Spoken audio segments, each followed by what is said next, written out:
चाचा चौधरी और Bhikhu चीखू। Public career गैंडा सिंह ड्राइवर। अरे भाई गैंडा सिंह, क्यों रो रहे हो? चाचा जी, मेरे ट्रक का टायर पंचर हो गया है। ये लकड़ी मैंने आज लखड़दीन टिम्बर मर्चेंट के यहाँ पहुँचानी थी।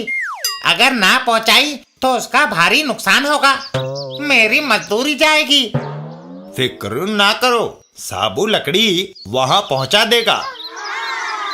भीखू और चीखू। भीखू, मैंने सड़क पर कील बिखरा दिए थे, इससे गैंडा सिंह का टायर पंचर हो गया।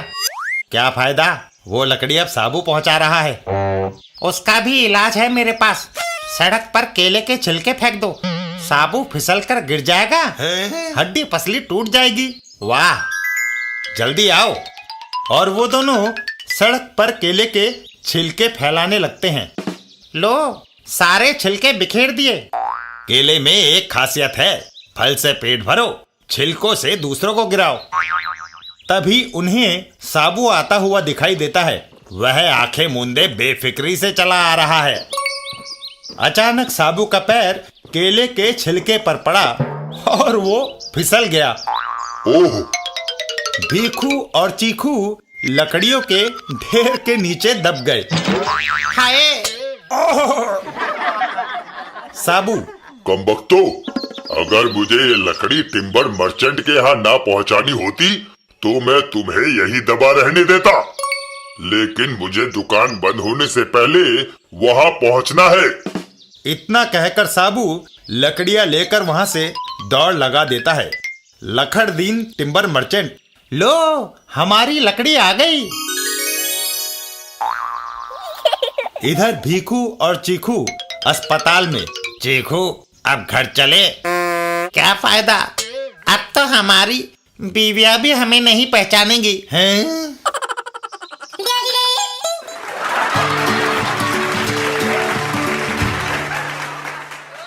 चाचा चौधरी और उड़न तश्तरी। शहर के बाहर एक अजीब उड़न तश्तरी को खड़े पाया तो लोग उसे देखने के लिए उमड़ पड़े। अंदर घुसकर इसे देखना चाहिए। उड़न तश्तरी के अंदर।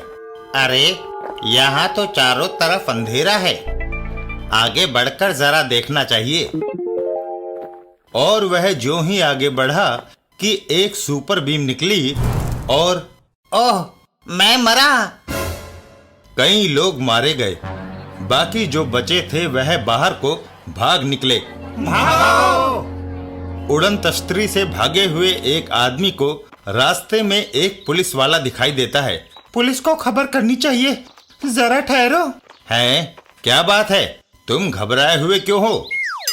उस उड़न तश्तरी के अंदर एक अजीब व्यक्ति बैठा है, उसने कई लोगों को मार दिया है।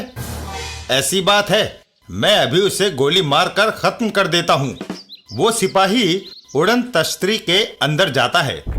अरे, यहाँ तो चारों तरफ अंधेरा है, जरा आगे बढ़कर देखना चाहिए। और वह सिपाही भी आगे बढ़ते ही सुपर बीम का शिकार हो गया। ओह, बचाओ! वही आदमी भागता भागता चाचा चौधरी के पास आया। चाचा चौधरी, बचाओ, कई लोग मारे गए, अब और नहीं मरने चाहिए। उस उड़न तश्तरी में एक अजीब व्यक्ति बैठा है जो कई लोगों को मार चुका है। फिक्र मत करो। चाचा चौधरी उड़न तश्तरी की तरफ जाता है। हर आदमी की कोई न कोई कमजोरी होती है, इसमें बैठे व्यक्ति की भी कोई न कोई कमजोरी जरूर होगी। चाचा चौधरी उड़न तश्तरी के अंदर। ओह, यहाँ तो अंधेरा ही अंधेरा है। तभी एक आवाज चाचा चौधरी के कानों से टकराती है। मेरी उड़न तश्तरी में क्यों आए हो? यहाँ जो भी आता है मैं उसे जिंदा बाहर नहीं जाने देता, इसलिए अब मरने के लिए तैयार हो जा। अगर मरना ही है तो मरने से पहले तुम्हारी शक्ल तो देख लूं।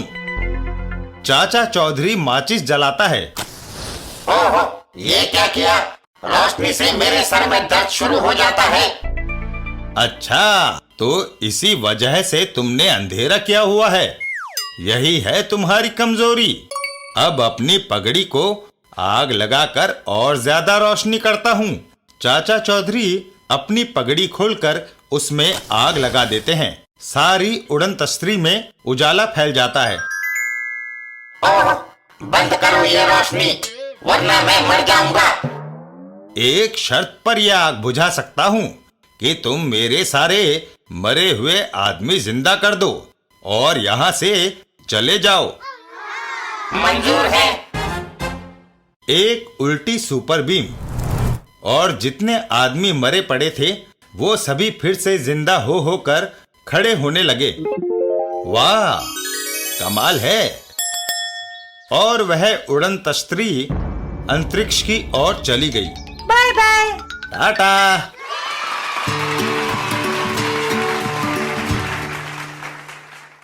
चाचा चौधरी और भेड़िया और शेर। एक दिन सुबह सुबह साबू सवेरे सवेरे कहाँ चल दिया? चाचा जी, बैठे बैठे जिसमें जंग लग गया था, सोचा 300-400 किलोमीटर की दौड़ लगाऊं। और साबू वहां से चला जाता है। चाचा चौधरी, चलो मैं भी देखूं मुझे आज क्या करना है।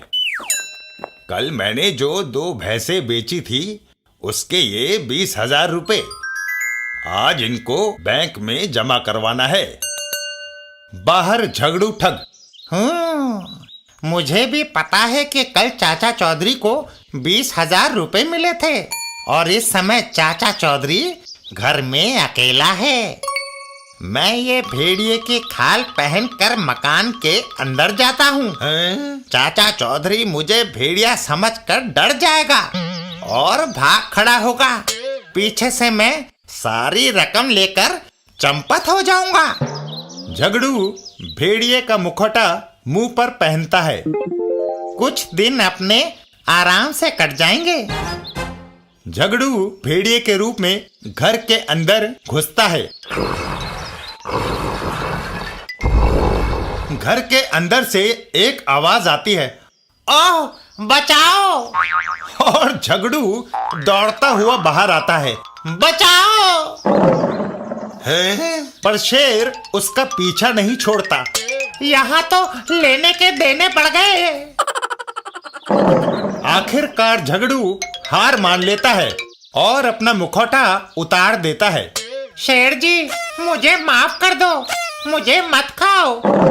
मैं असली भेड़िया नहीं, नकली हूँ। शेर भी अपना मुखौटा उतार देता है। जाओ, माफ किया है।